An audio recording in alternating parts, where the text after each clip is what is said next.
announcements before we begin. We will have a Belize meeting today at 5. Thank you all for coming last night to our spaghetti supper. We do have some takeout plates available if you would like to, if you weren't able to make it or if you really liked it, for today after church. So during the kitchen, any kind of donation would be, we would love to have, and we have some people putting them together. We have some already made up, so if you would like some, please go on to the kitchen after service. Also, we're having our Krispy Kreme fundraiser. We're going to continue taking orders until Friday. That means they will come in on the following Wednesday. So please see, there's some sign-ups in the back, or you can see anybody with the police trip. Deacons tomorrow, 7 o'clock. Team 1 has dinner, and then we'll have a business meeting, and then we'll begin a Lenten study on Wednesday night with our children and youth activities as well. Study group will continue to meet at 9 a.m. this Thursday, and then next Sunday we will have breakfast. We received 2 thank you cards. One was from the Cagle family, and so we're thankful for that thank you card, as well as the Safford family, and I don't think I'm saying that right, but it's the ramp that we built in Mount Gilead. They sent a thank you card for that as well. So, what other announcements might we mention today? Building grounds at 9:30. Yeah, building grounds at 9:30 after breakfast or during breakfast. So, building grounds meeting 9:30 next week. What do you say? Martin and I celebrated 43 years of her putting up Barb and Dave are celebrating their 43rd anniversary of Barb putting up with Dave. So congratulations. Anybody else? Let's go into our congregational concerns and Thanksgivings. I do have one that I want to make note of. Heard from Jim yesterday, and Sarah Jo is back in ICU. She had been moved out of ICU into the regular room, and she is back in ICU, and she is on a ventilator. So it is obviously not looking good there. So any kind of support and encouragement that you can send Jim and Sarah Jo, that will be, I'm sure, very appreciated. What other concerns and Thanksgivings might we have? My father-in-law is in the hospital just for observation. Should be coming out today, is that right? And a girl that I've worked with, Dallas Hurley, put her on very good this because she was having headaches, and they checked her, did an MRI, and she has a 6-centimeter tumor of glioma, and she's 25 years old. She was going to graduate with her nurse practitioner degree in May, so I don't know what is going to happen. Dallas Hurley. She didn't hear. She's 25-year-old. They found a tumor in her brain, so just remember her. Josh would remember the family of Chris Wallace, this 21-year-old kid that is the grandson of Becky Wallace, who's a good friend of mine, Nancy's, and he's still in car wreck, L9. And also, if you could remember my mom, she's been under the weather and not feeling well.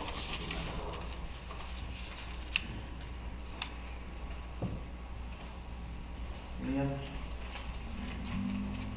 One of my co-workers, Gary Haywood, he got about half of his lung cut out from cancer.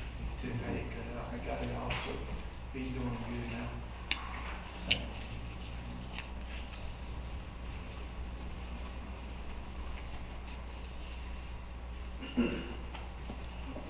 Let's go to Lord of Praise.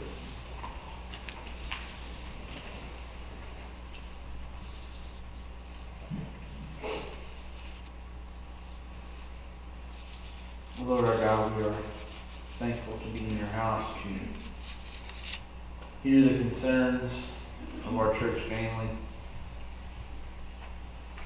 God, our hearts grieve with those who have lost someone's past week.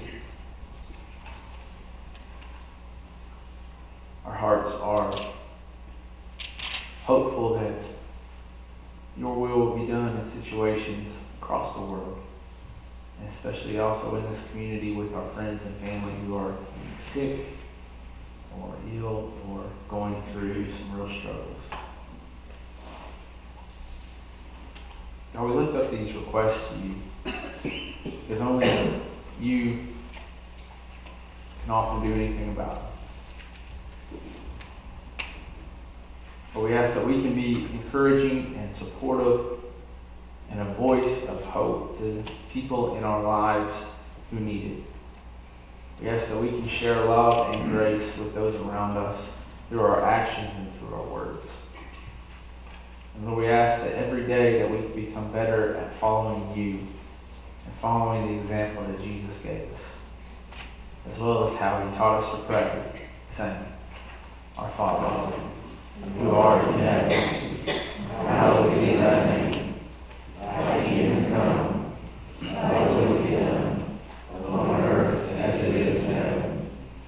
Give us this day our daily bread, and forgive us our trespasses, as we forgive those who trespass against us.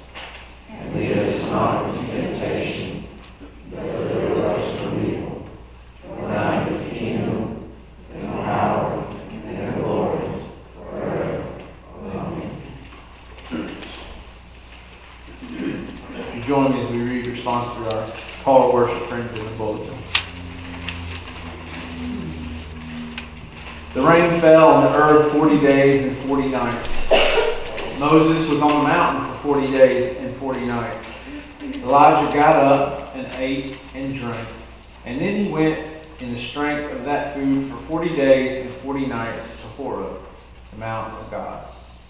Jesus was in the wilderness for 40 days, tempted by Satan, and he was with the wild beast, and the angels waited on him. Lord God, who cleansed the earth through 40 days of floods, and gave your guiding law through 40 days of worship, who revived Elijah through 40 days of pilgrimage, and sent your Son to fight our foe through 40 days of fasting. grant us grace to enter the flood, the fire, and the desert. The penitence and journey, the emptiness and the fasting, That leads us to Gethsemane and the dark scene of Golgotha. and lead us at the empty tomb to see your Son.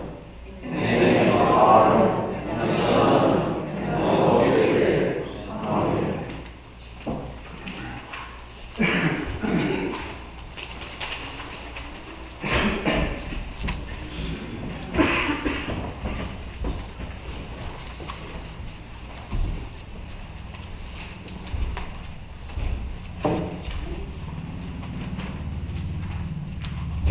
The gospel lesson today comes from John chapter 11, verses 1 through 6 and 17 through 27. Now, a certain man was ill, Lazarus of Bethany, the village of Mary and her sister Martha. Mary was the one who anointed the Lord with perfume and wiped his feet with her hair. Her brother Lazarus was ill. So the sisters sent a message to Jesus. Lord, whom you love is ill. But when Jesus heard it, he said, this illness does not lead to death. Rather, it is for God's glory, so that the Son of God may be glorified through it. Accordingly, though, Jesus loved Martha and her sister and Lazarus. Having heard that Lazarus was ill, he stayed 2 days longer in the place where he was. When Jesus arrived, he found that Lazarus had already been in the tomb for 4 days. Now Bethany was near Jerusalem, some 2 miles away, and many of the Jews had come to Martha and Mary to console them about their brother. When Martha heard that Jesus was coming, She went and met him, while Mary stayed at home. Martha said to Jesus, Lord, if you had been here, my brother would not have died. But even now, I know that God will give you whatever you ask of him. Jesus said to her, your brother will rise again. Martha said to him, I know he will rise again in the resurrection on the last day. Jesus said to her, I am the resurrection and the life. Those who believe in me, even though they die, will live. And everyone who lives and believes in me will never die. Do you believe this? She said to him, yes, Lord, I believe that you are the Messiah, the Son of God, the one coming into the world.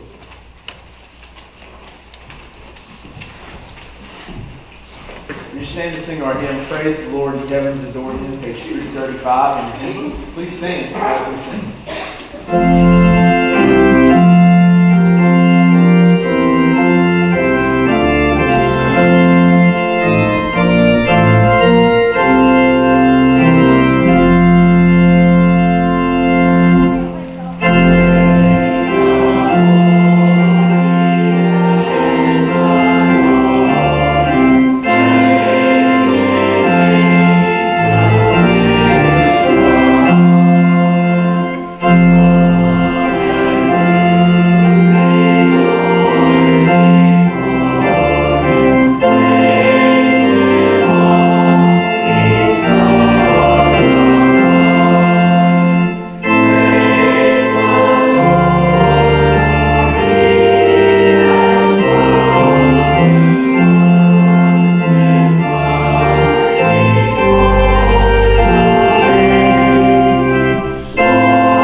Good fella.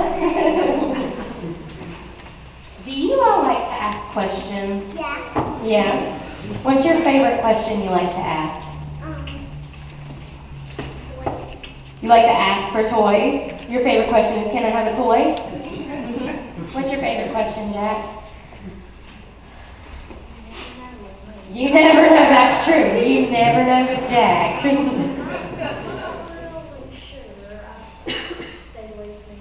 Mm-hmm.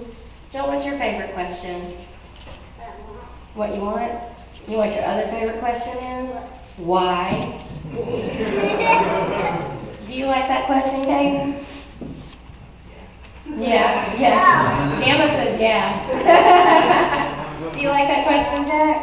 Yes. Why? Do you ask your moms and your dads and your grandparents that all the time? Why do I have to go to school? Right? Is that what you say? Mm-hmm. Another one you might ask is, why do I have to go to bed? Because it's my time.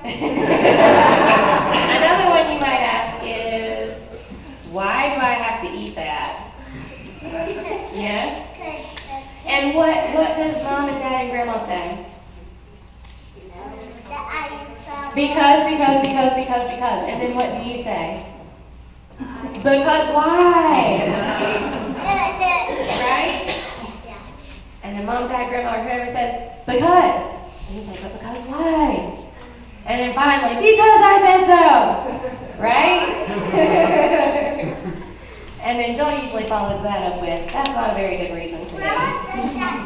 She does! Oh my goodness! Well, when they do that, we don't understand, do we? We don't know why they're saying that. But when we get bigger, we understand a little bit, right? Because when you were little, and mom and dad or grandma and grandpa would say, no, don't put that Lego in your mouth. You would say, why? Or no, don't put that Fruit Loop up your nose. You would say, why? Because I said so. And now that you're older, you know why you shouldn't put a Fruit Loop up your nose, right? So, And juice. and juice, yeah, don't put juice up your nose either. So, but as you get older, you understand why moms and dads and grandmas and grandpas say, because I said so. But it's hard to explain when you're little. Hey, but you know what? Did you know that God tells us that too? Yeah. Because I said so? No. Mm-hmm. Sure does. Why Say, God, he does. You must say, God, why do I have to love my neighbor? And you know what God says? Because I said so. You have to be kind to them. That's right, you have to be kind to them because God told us to. And then you say, God, why do I have to go to church and worship with other people? And you know what God says? Because I said so. Because I said so. And we don't always know the answer. We don't always don't understand. But God knows that. But as we get closer to God and we get stronger in our faith with God, then we understand. We gotta come to church and worship with other people because it's good for our souls, right? We feel better afterwards. We feel closer. And if you get sick, yeah. So we may not always know the answer to why, but God will always help us get there. And we know that these people are just trying to take care of us, right? If you have a car accident. Let's pray together. Dear God, thank you so much for the people that take care of us. And help us to never stop asking questions, but also help us to understand the answer to why. For it's in your name we pray. Amen.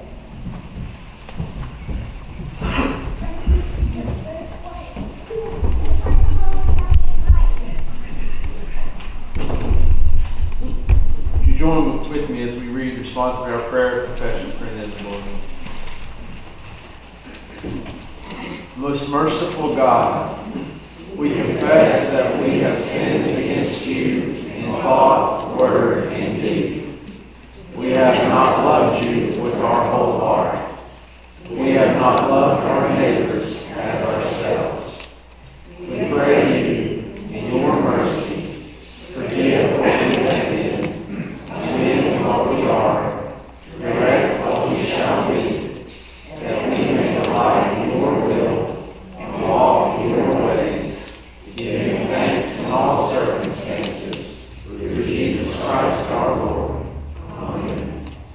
Hear the good news. In the name of Jesus, you are forgiven. In the name of Jesus, you are forgiven. Let us pray.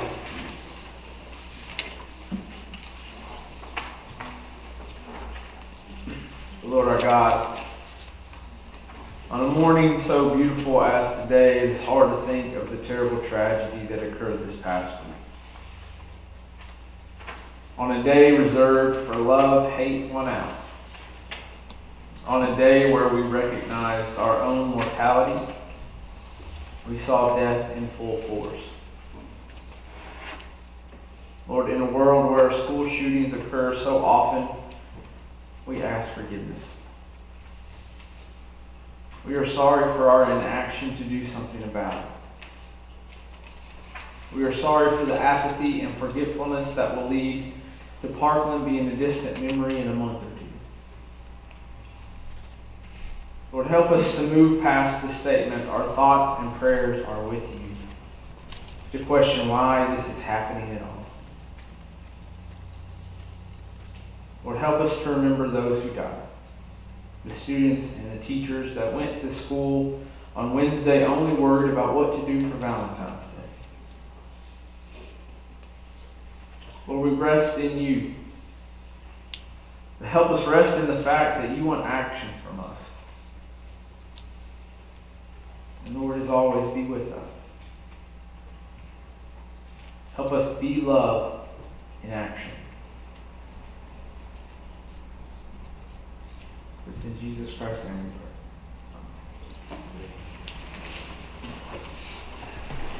You stand to sing our offertory hymn, over 4,000 tongues to sing, verses 1, 2, 3, and 5, page 332 in your handbooks. Please stand.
reading from the Gospel of John, chapter 11, verses 32 through 36, and then verses 38 through 44. When Mary came where Jesus was and saw him, she knelt at his feet and said to him, "Lord, if you had been here, my brother would not have died." When Jesus saw her weeping, and the Jews who came with her also weeping, he was greatly disturbed in spirit and deeply moved. He said, "Where have you laid him?" They said to him, "Lord, come and see."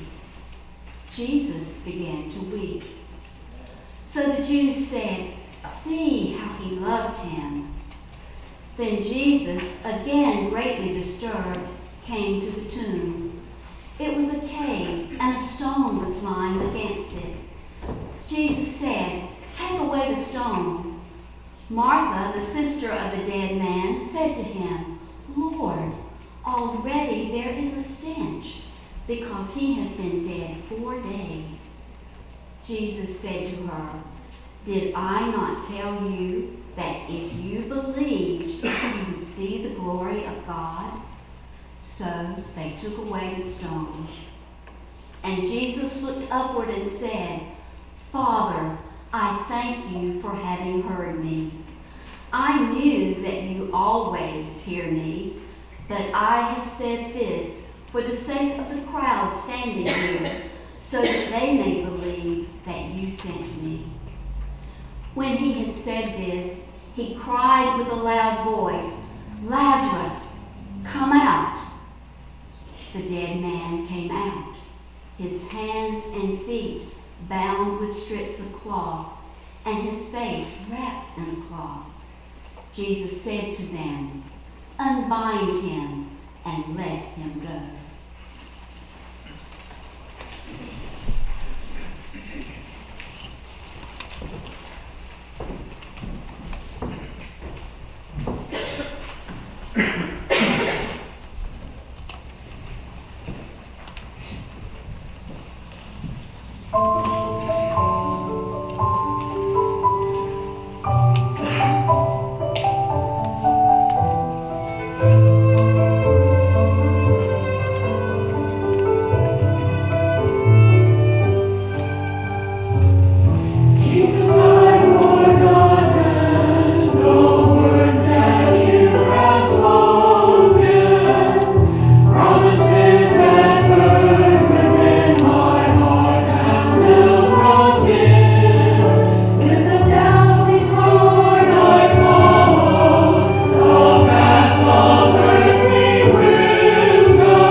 when I worked at Fort Caswell on Oak Island, so there came a time every week for the talent show for the youth weeks.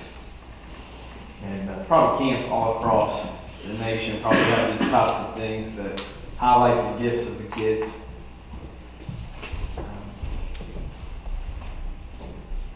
He's a good helpmate.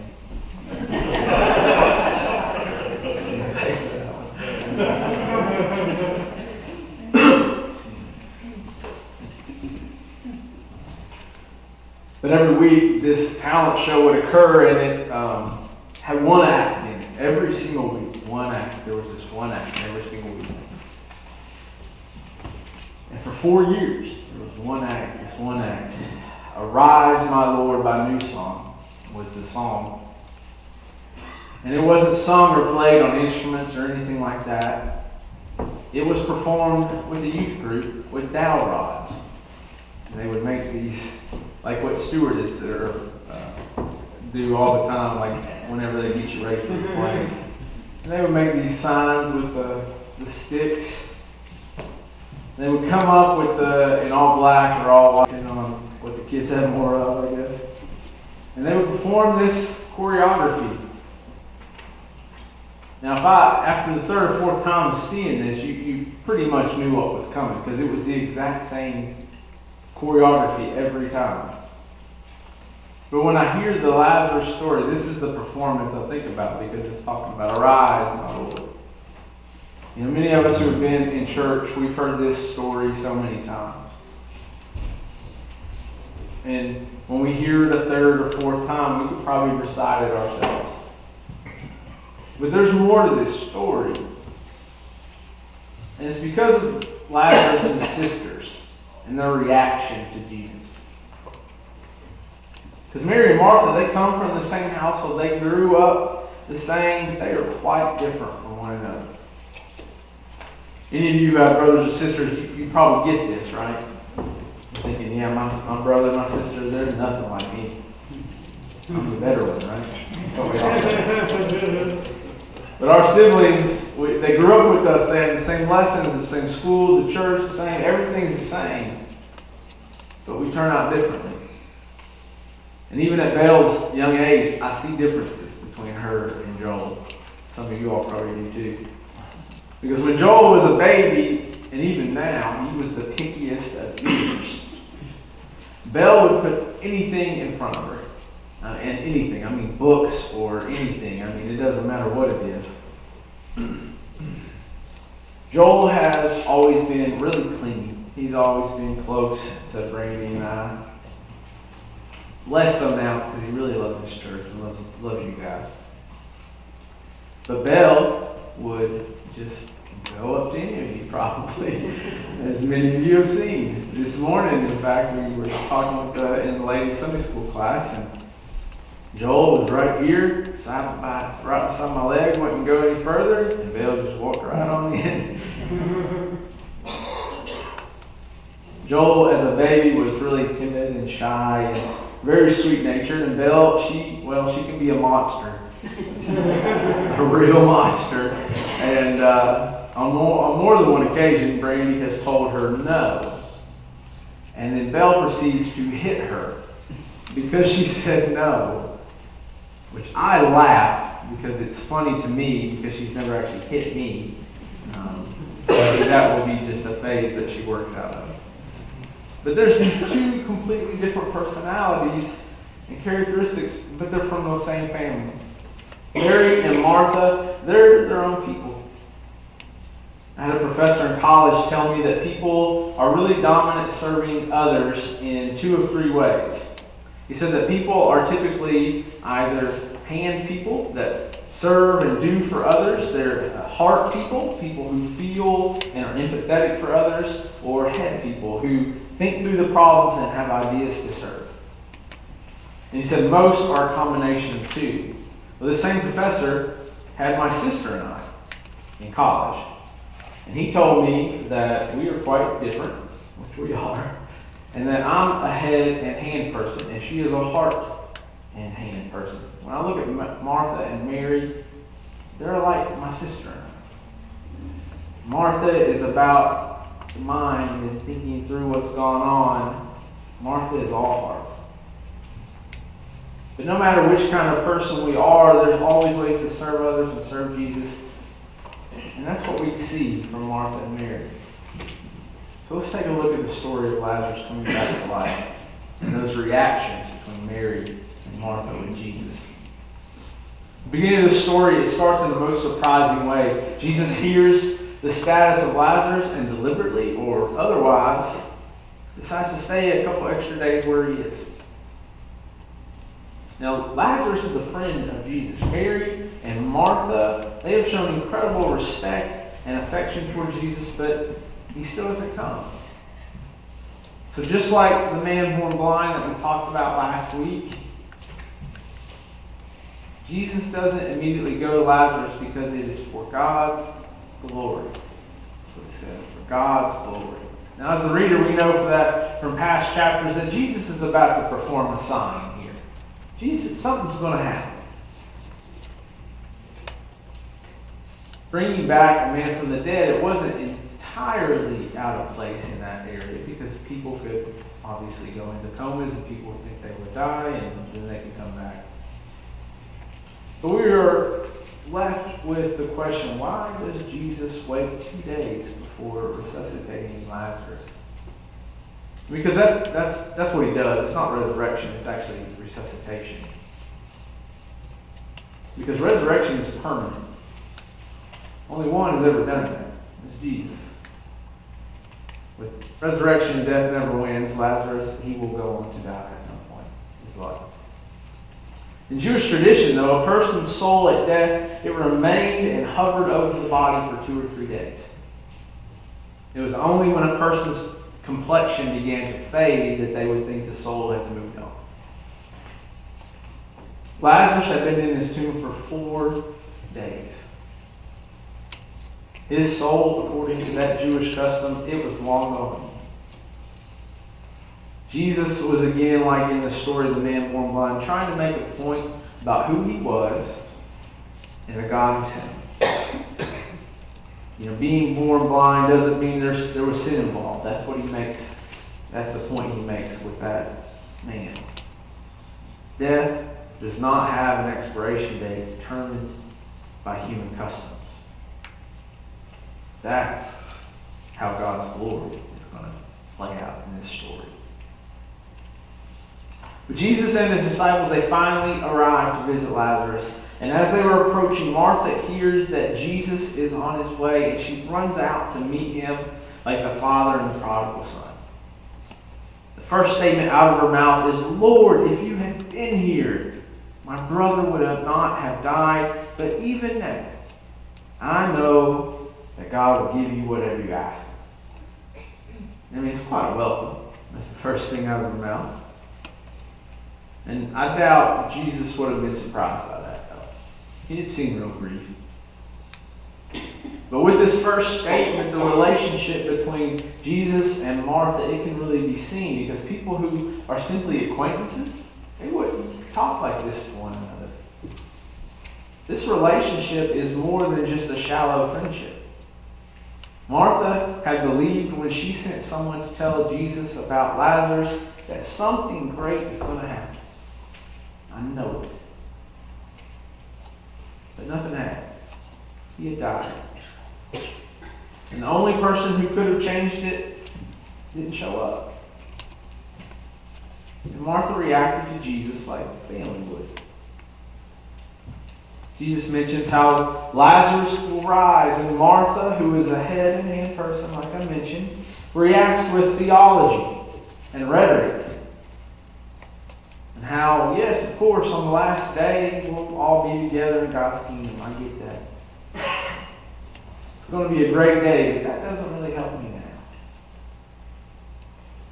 There are a number of Christian cliches that are used to dealing with death. We went over several of them last year with our Christian cliche study.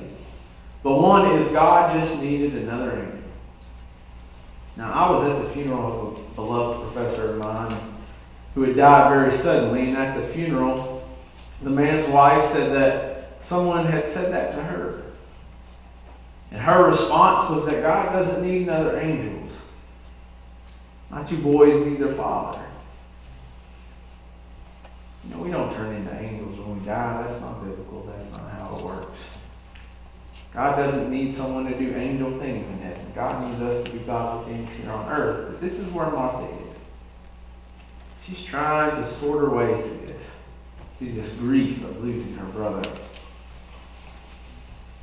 We don't see this emotional outburst like we see from Mary. Martha uses her head.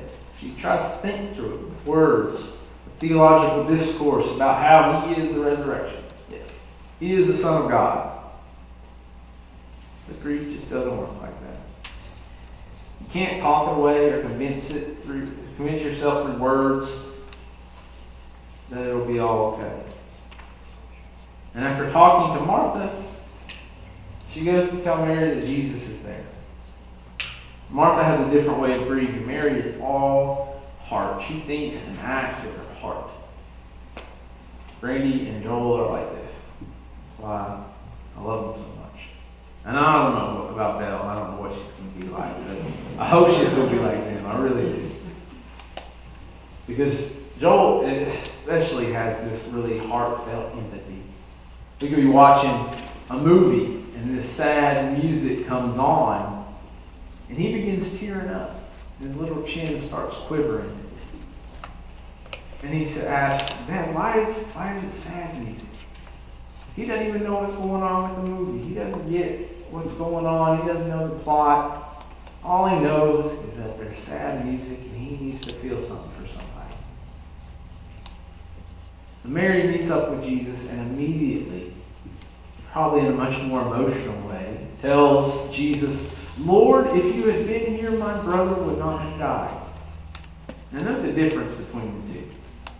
It doesn't just, with Martha, it doesn't just stop at that first sentence.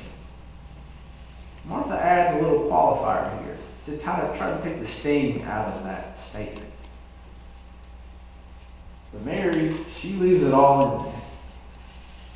Jesus' demeanor is changed. He is greatly moved in spirit. And then Jesus weeps.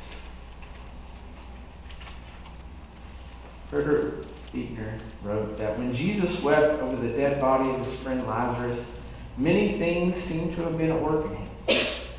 There seemed to have been many levels of his grief. He wept because his friend was dead and he had loved him. Beneath that, he wept because as Mary and Martha both tactlessly reminded him, if he had only been present, Lazarus needn't have died, and he was not present. Beneath that, he wept perhaps because if God had been present, then too Lazarus needn't have died, and God was not present either, at least not in the way and to the degree that he was needed. Then beneath even that, it is as if his grief goes out so deep that it is for the whole world that Jesus is weeping in the tragedy of the human condition, which is to live in a world where again and again God is not present, at least not in the way and to the degree that man needs him. But Jesus sheds his tears at the visible absence of God in our world, where good and bad alike go down to defeat and death. But he sheds his tears at the audible silence of God at those moments, especially when a word from him would mean the difference between life and death.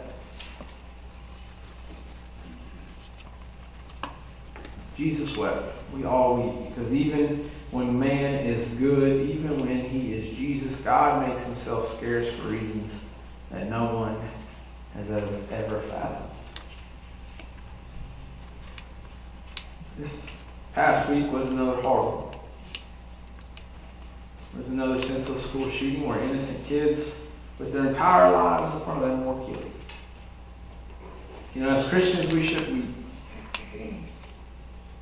We should echo what Martha said to Jesus, Lord, if you had been here, 17 people would not have died.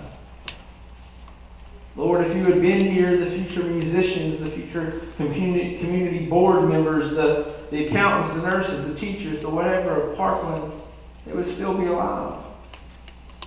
Lord, if you had been there, we wouldn't have to talk about how broken our systems of gun control and mental health really are.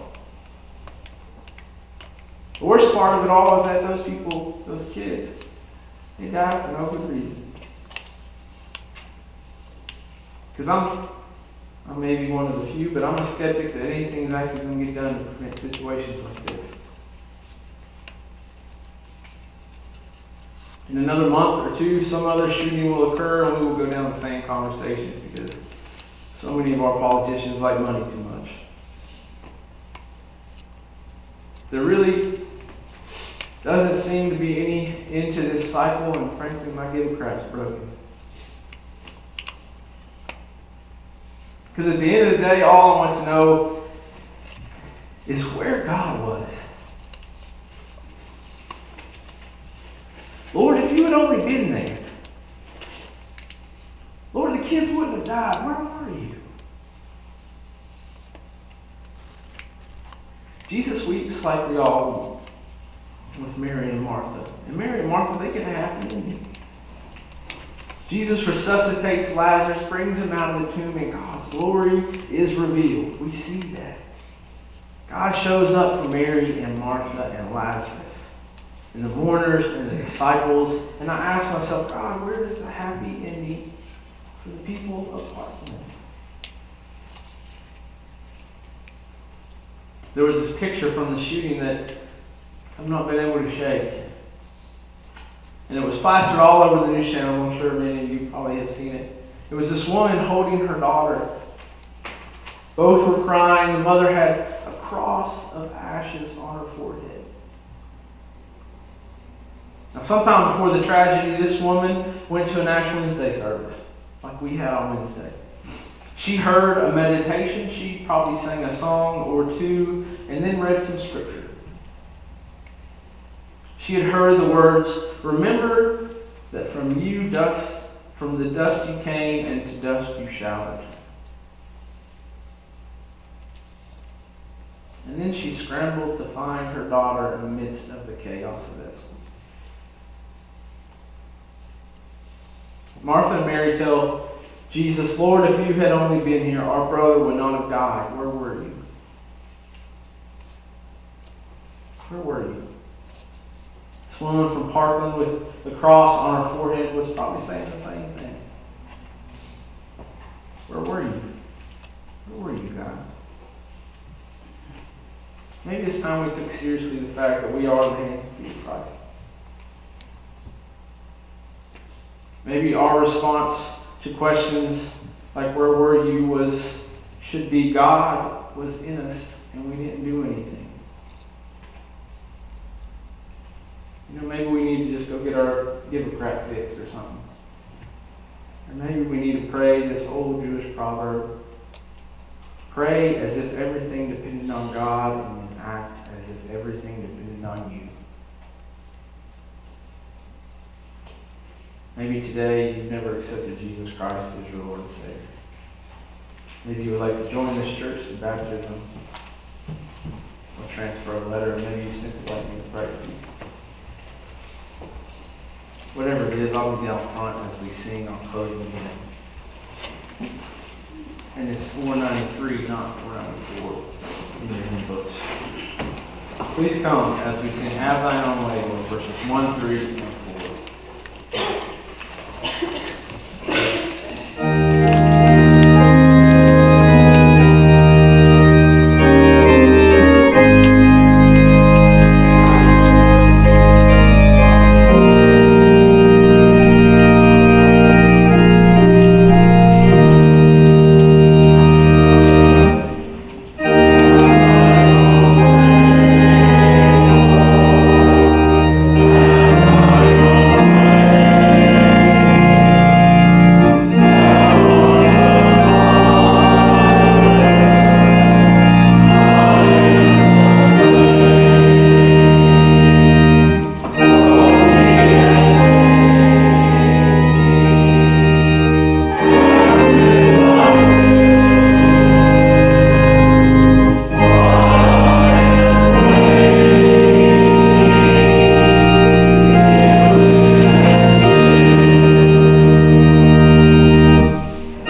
like to give a donation and get some of those, that'd be great.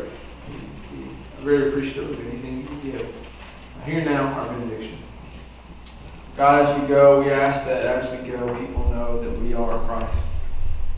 We ask that people know that we are the light of the world. We ask that we know that you are with us. In Jesus Christ's name we pray. Amen.